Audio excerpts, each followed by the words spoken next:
Menjelang Idul Adha ini, PMK sangat menimbulkan keresahan bagi masyarakat. Maka dari itu banyak muncul pertanyaan bagaimana cara memilih hewan kurban yang terbaik, bagaimana cara menyajikan daging hewan kurban yang terbaik. Penyakit ini menimbulkan gejala-gejala seperti adanya lesi ataupun luka pada mulut, hidung, lidah, dan juga kaki. Disertai dengan anoreksia, yaitu penurunan nafsu makan pada hewan tersebut.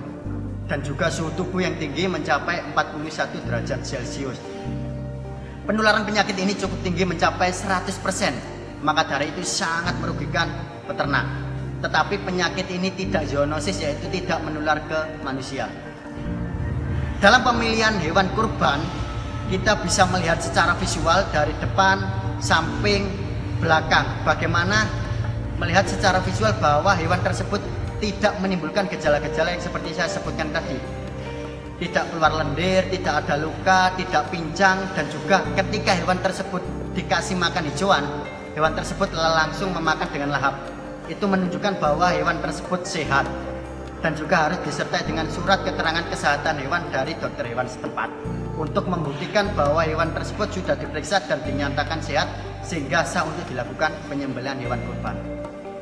Tetapi menurut fatwa MUI nomor 32 tahun 2022 menjelaskan, jikalau di daerah tersebut 100% terkena wabah PMK, masih bisa dilakukan penyembelihan hewan kurban dengan syarat.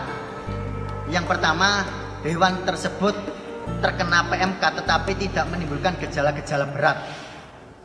Yang kedua, bagaimana hewan tersebut tidak sah dilakukan penyembelihan karena hewan tersebut menimbulkan gejala-gejala berat PMK seperti lepasnya kuku, dan juga hewan tersebut sangat-sangat kurus dan juga pincang. Yang ketiga, bagaimana hewan tersebut dianggap sedekah karena hewan tersebut terkena PMK dan sembuh di atas tanggal 10 sampai 13 Zulhijjah, makanya dianggap sebagai sedekah.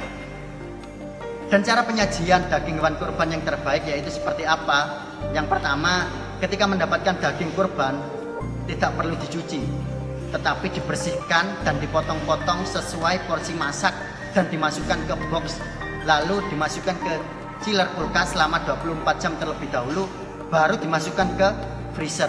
Untuk apa? Untuk menginaktivasi virus tersebut dengan kondisi pH masih di bawah 6. Selanjutnya yaitu jikalau ingin langsung dimasak, maka harus direbus selama 30 menit dengan air mendidih, baru bisa disajikan. Selengkapnya di optika.id.